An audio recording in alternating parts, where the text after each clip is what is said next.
Well, good morning, everyone. I'm Warren Trent. I'm the Public Information Manager for the Arizona Department of Public Safety. The next voice you hear will be from Colonel Jeffrey Glover, Director of the Arizona Department of Public Safety, who's here to talk about the tragedy that occurred in Flagstaff. I know you have questions about the shooting from last night. The Colonel will be talking about the tragedy in Flagstaff. Once he's done, and after he takes a few questions from you, Sergeant Cameron Lee will come up and answer your questions regarding last night's incident.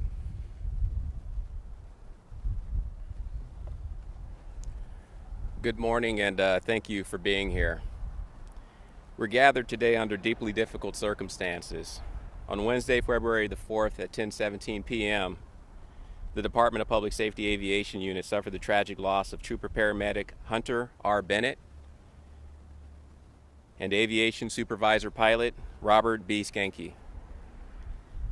This was in our Bell 407 helicopter, Ranger 56, out of Western Air Rescue in Kingman, which was responding to an active shooter at the request of Flagstaff Police Department.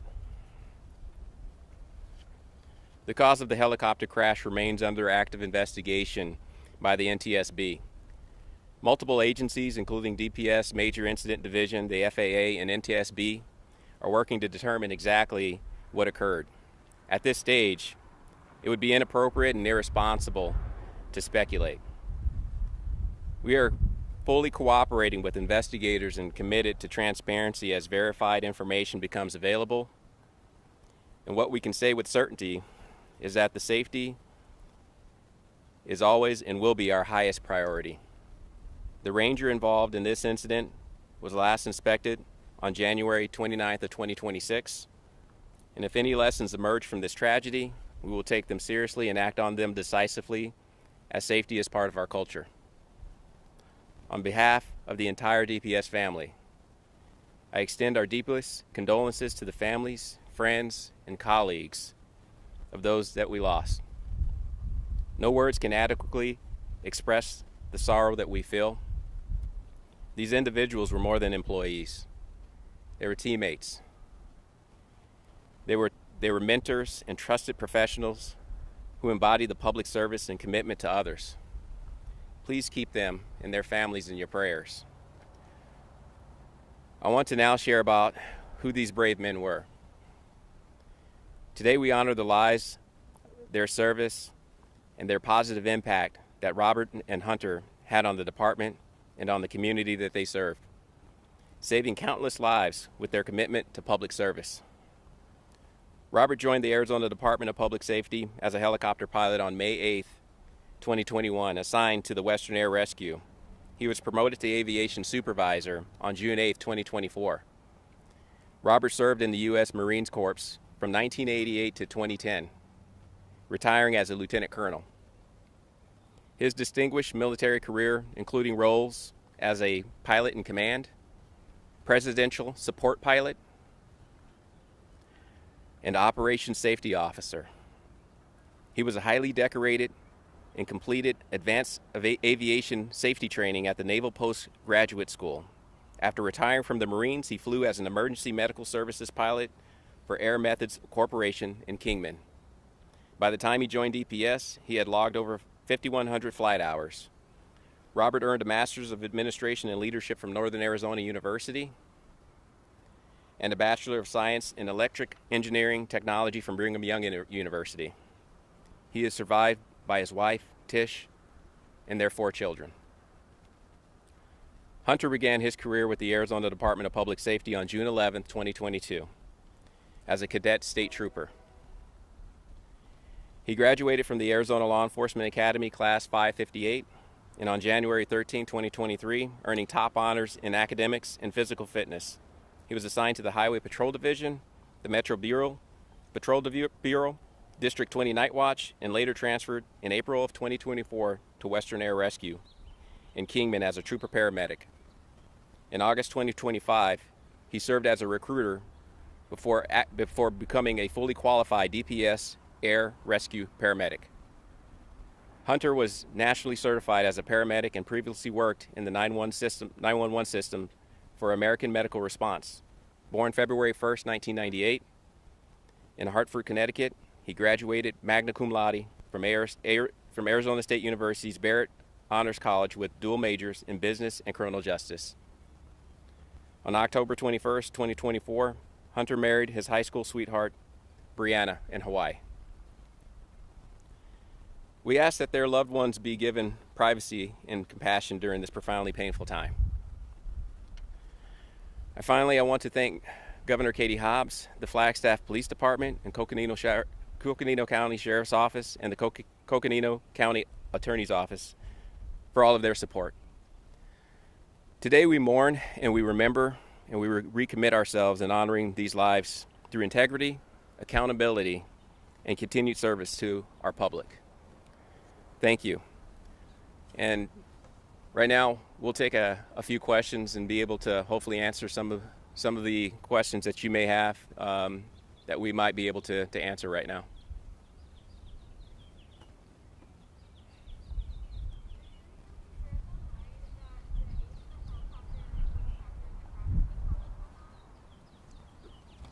The question is about the age of the helicopter. So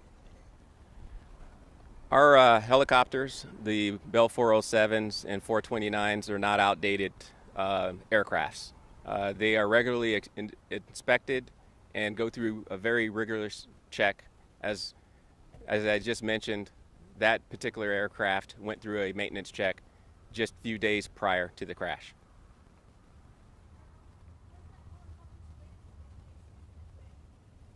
Question is, was the helicopter slated for replacement and when? I don't have an answer to that question in terms of being slated for replacement. The aircrafts that we have, fully functional, like I said, rigorous checks that they go through, and they were functioning just fine.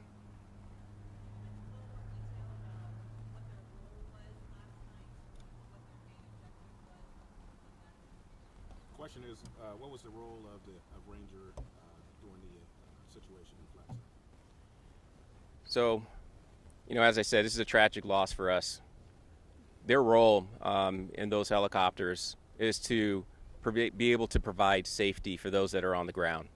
They have a very specific and important function. They have the ability of being able to get eyes and ears up top, being able to visually see exactly what's going on, safely guide those officers in a way that keeps them safe in doing their job. And so they have a very important role when they are running their missions. And that was the role, as in every mission, that when a Ranger helicopter goes up, whether it's for air rescue and safety or being able to allow for the safe, essentially the safe response of a first responder to be able to go into a scene that's very active and hot.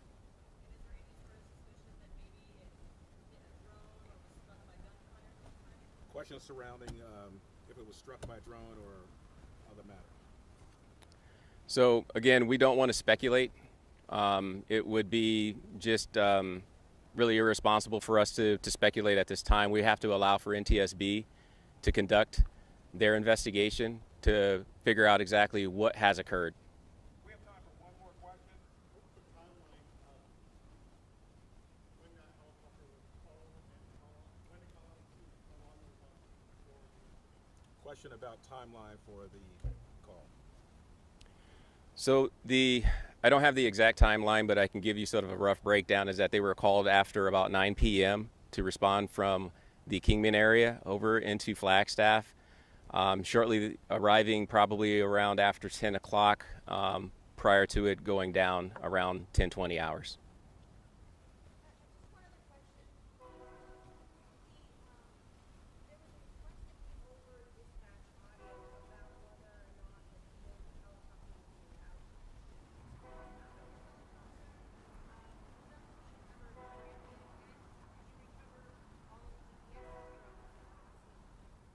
Question about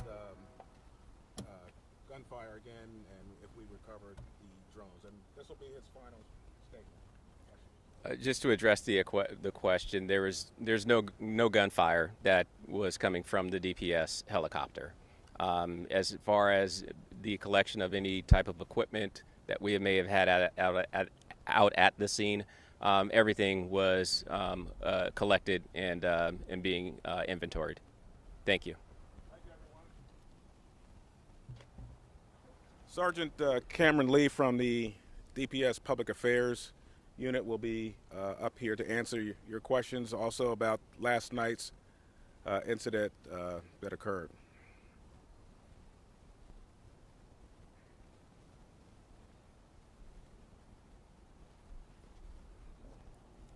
I'm Sergeant Cameron Lee. I'm the Public Information Supervisor for the Arizona Department of Public Safety. Before I get into the shooting last night, I do want to note that the information that the director provided today, including the biographies and the photos, will be on our website, so you guys can have the digital copies of those. We'll get those posted shortly. I'm going to address the shooting that happened last night. I want to start off by saying that in less than 24 hours, we almost lost another trooper. And I think that underscores the danger that our personnel are willing to put themselves in to keep our community safe. Yesterday on February 5th yesterday February 5th at approximately 7:12 p.m., our department's SWAT team responded to the area of 2435 West Indian School Road to serve a high-risk search warrant. The suspect in question had a warrant, a grand jury warrant for weapons misconduct, as well as drug possession. It's important to note this is a high-risk search warrant because of the extensive criminal history of this suspect. The suspect, who we're not identifying at this time, is a 51-year-old male. As our troopers and our SWAT entered the entrance to the residence, there were two females that saw them come. They ran back to the residence and warned the suspect that they were coming. Almost immediately following, the suspect began to fire rounds at our SWAT officers. Our SWAT officers returned fire. During the exchange of gunfire, one of our SWAT sergeants was hit in the shoulder by a round, and he also was wounded in the bicep. So he took a round to his right shoulder and was wounded in his left bicep. I can't confirm whether his left bicep wound was a round or shrapnel. 3 other SWAT operators or troopers were also wounded as part of this shooting. It is suspected they were also hit by shrapnel. All 4 of our wounded troopers were treated and are home resting. We are grateful for the response of the Phoenix Police Department as well as the medical team that arrived to quickly assess and treat our wounded. The Phoenix Police Department is going to investigate this shooting. We will be working closely with them to release what information we can. The only other information that I can release at this time is our SWAT sergeant that was wounded has 21 years of service with the agency, many of those years being on our SWAT team. I can take a few questions and try and answer what I can, but again, this is still an active investigation by the Phoenix Police Department.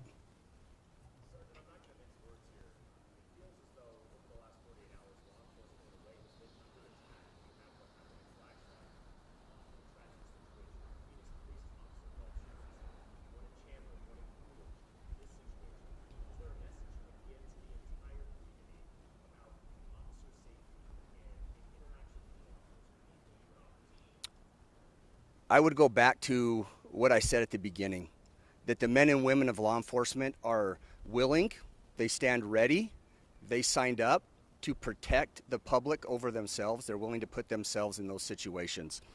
We have seen quite a few officer-involved shootings around the state. With that, I will say that part of our responsibility is dealing with that very small percentage of the public who wish to do harm or have malicious intent. And that is who we work with and deal with most of the time.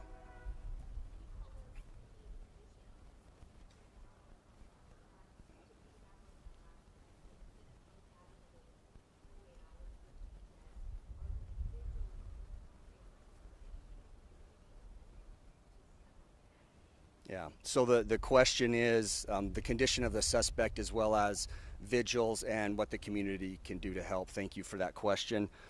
I don't know about the vigils. We will share what we can when it comes to fundraisers and things like that. We are very lucky to have a lot of support in this state, especially when it comes from groups like the 100 Club, who hopefully you're familiar with, and the public. Just, and we're so grateful for them. They're just ready and willing to stand up and support us. The condition of the suspect, he was also transported to the hospital. My understanding is he had some non-life threatening injuries. At this time, I currently do not know his status. I will check with the Phoenix Police Department. Hopefully we can provide an update, and when he is booked into jail, we will be able to release his full name.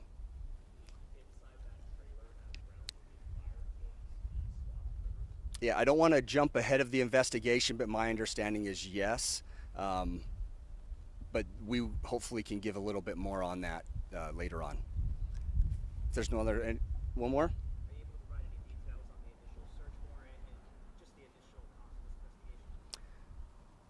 So the question is some initial details or a background on the warrant itself. I can give you just a real brief, and I don't want to get too much into it because it was an investigation by our gang task force, and they are the ones that were able to find out that this suspect was violating several felony laws.